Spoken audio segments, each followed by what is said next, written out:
Well, on this second Sunday of Lent, 5 weeks before Easter, the narrative lectionary puts us in the final week of Jesus' life.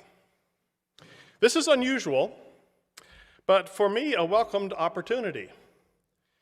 Holy Week is bookended by Palm Sunday and Easter.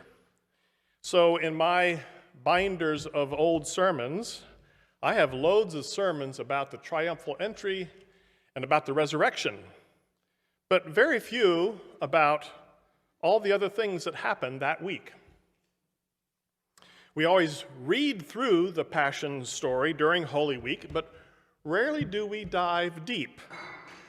Case in point, although I've often made comments on this John 13 text at Maundy Thursday services, I have never preached a Sunday morning sermon about it. So this is sermon 1227 in my preaching career, but about foot washing, this is sermon number 1. And that is awfully strange, maybe even shameful, because since the very beginning of our Anabaptist movement in the 1500s, this story from John 13 is in our top 10 of all gospel stories, if not the top 3 or 4. How many Mennonite church logos have you seen that include an image of a basin or towel? Lots. How many Mennonite altar tables, like the one we have here today, or foyer displays have you seen where a basin and towel had a prominent place? Lots. One of the more prominent sculptures on EMU's campus is that of Jesus washing Peter's feet, created by Esther Augsburger. Of course, actually doing the physical ritual is more rare these days. Foot washing has virtually disappeared from many churches. We do it here at Parkview only occasionally and often in smaller settings. But many of you, especially among millennials and younger, have never participated in a foot washing ceremony. Lucky for you, there will be a chance today during our all-age faith formation time, in case you want to test the waters, so to speak. Just get your feet wet in this ritual that Jesus instituted. But back to my debut sermon on foot washing on John 13. Servanthood is central to Christian discipleship. We know that deep in our bones. It's part of the DNA, not only of Anabaptists, but many, many denominations and faith groups. A willingness to humble ourselves and carry out acts of service that otherwise seem below us is how we demonstrate the love of God. It's how we show we are willing to serve a cause greater than ourselves and bigger than our agenda.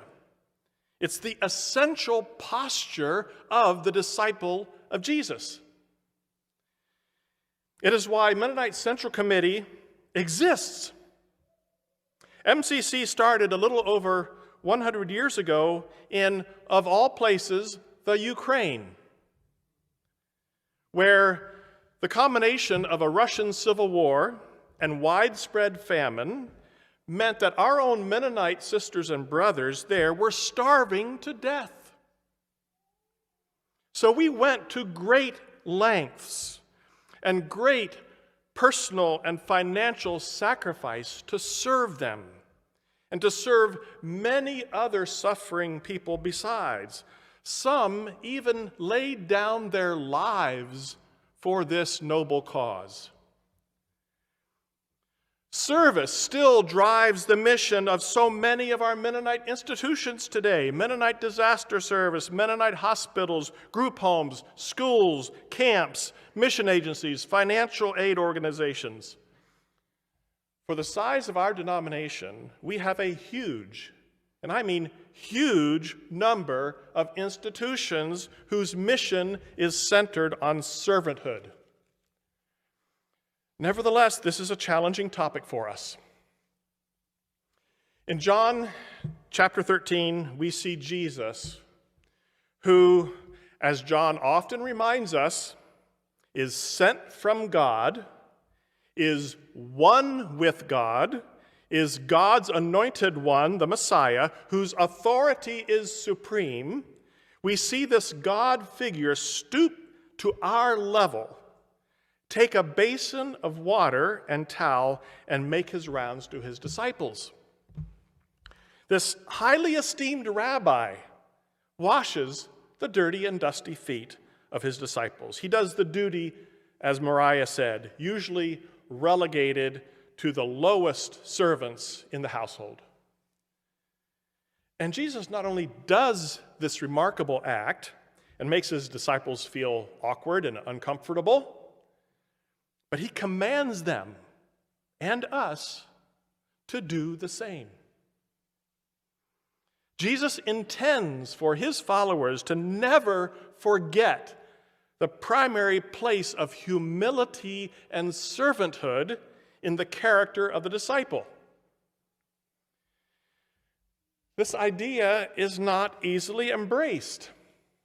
As we heard in the story, Peter protested vehemently at the very notion that Jesus would do this. And why did Peter protest? Now, we tend to put this in the best possible light.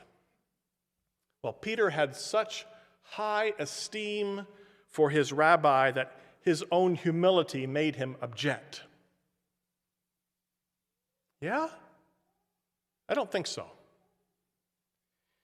It was not humility, but pride that prompted Peter's protest. I say this partly because humility was not very apparent among Jesus' disciples most of the time. Many of them, including Peter, were rough, proud, and self-sufficient Galileans. James and John angled for the top two positions in the new government that they thought Jesus would establish. So they weren't a humble people.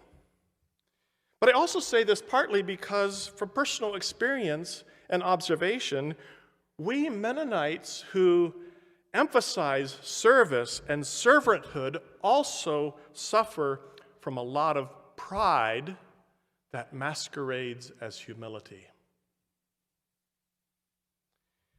When we object to being served by others, or protest when someone wishes to give us an undeserved gift, or wants to perform some act of service or kindness for us, we might imagine it's our humility that gets in the way, but no, let's be honest, it's pride. To be the recipient of a free gift or an act of service makes us feel beholden to that person. And we don't want to be beholden. We can take care of ourselves, thank you very much. When Jesus washed Peter's feet, Peter felt like he was losing control. And he was.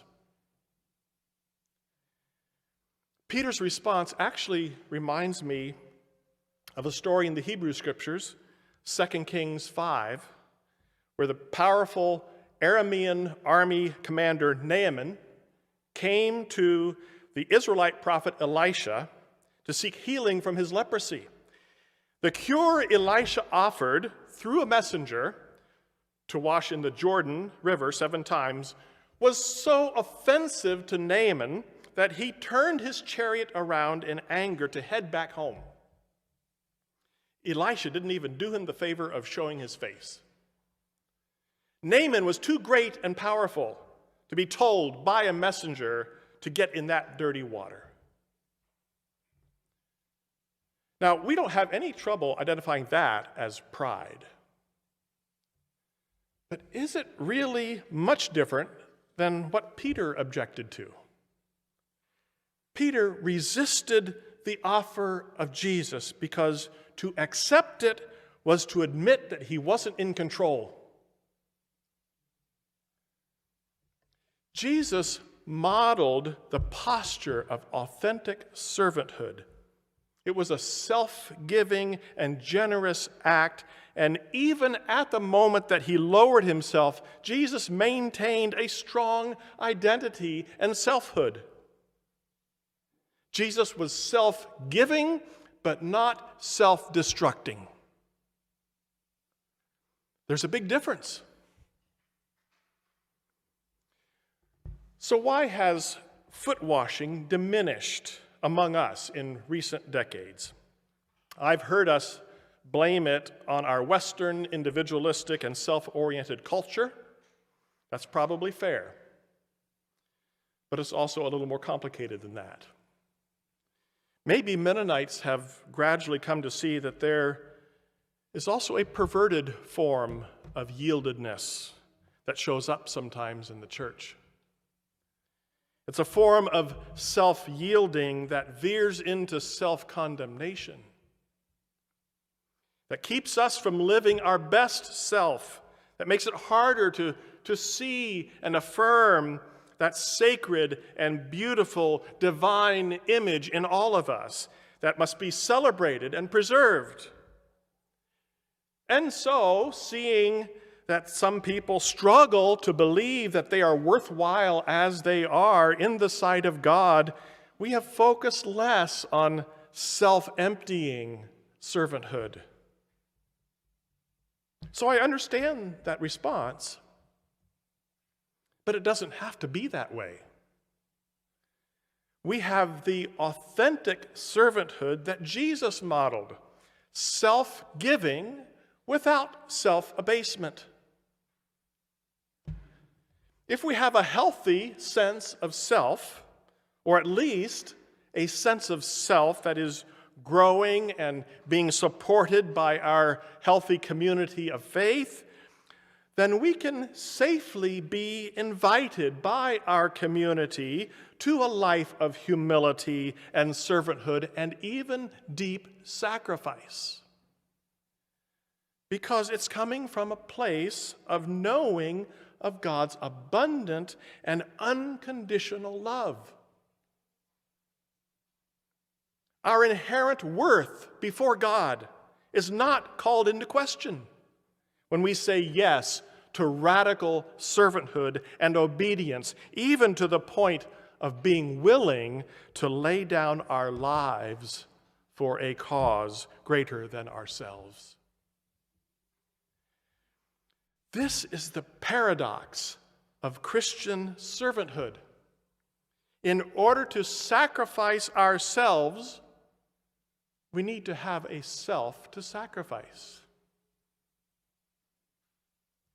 We need a self that knows it is loved unconditionally by God. In my study this week, I came to a deeper appreciation of Psalm 51 that Christian read for us. This is a beautiful penitential psalm that I've read my whole life. It's full of honest self-assessment of our shortcomings and sin. But the psalm really shines, I think, when the psalmist gets in touch with his worth before God and of God's love for him. It's summed up in verse 1. Have mercy on me, O God, according to your steadfast love. But I think the real key is in verse 12.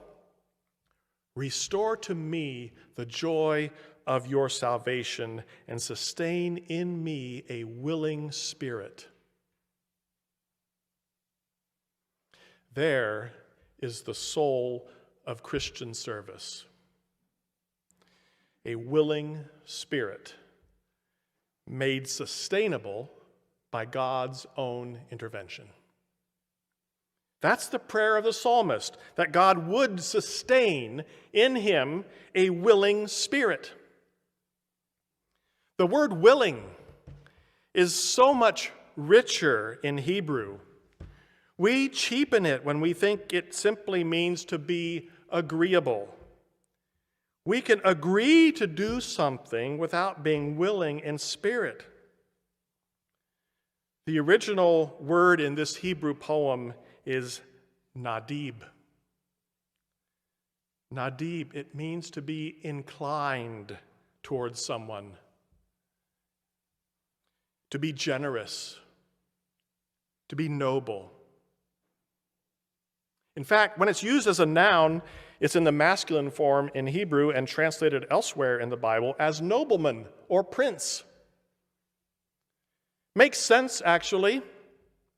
We think of a noble person or princely person as someone who is generous, self-giving, and inclined toward others. So in the middle of confessing his deep sin, the psalmist prays that God would enable him to be noble, princely, generous, that God would sustain in him a willing spirit. I don't know of a better prayer for those of us who choose a life of service. Lord, would you make my generosity sustainable? Help me give myself without losing myself.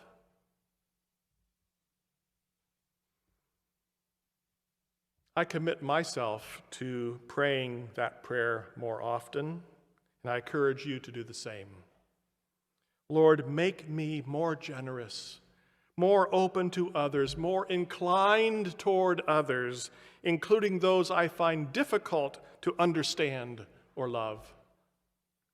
And Lord, you sustain in me that willing spirit. Join me now in a prayer of confession that begins to move us all in that direction. God of love and generosity, we also want to be generous. At the same time, we want to be respected and to not be taken advantage of. Forgive us when we have closed the door too soon and kept ourselves from responding to your call. We acknowledge that we sometimes hold our willing spirit in check to protect ourselves from being used. Forgive us when we have closed our heart too soon and kept ourselves from giving and receiving your love.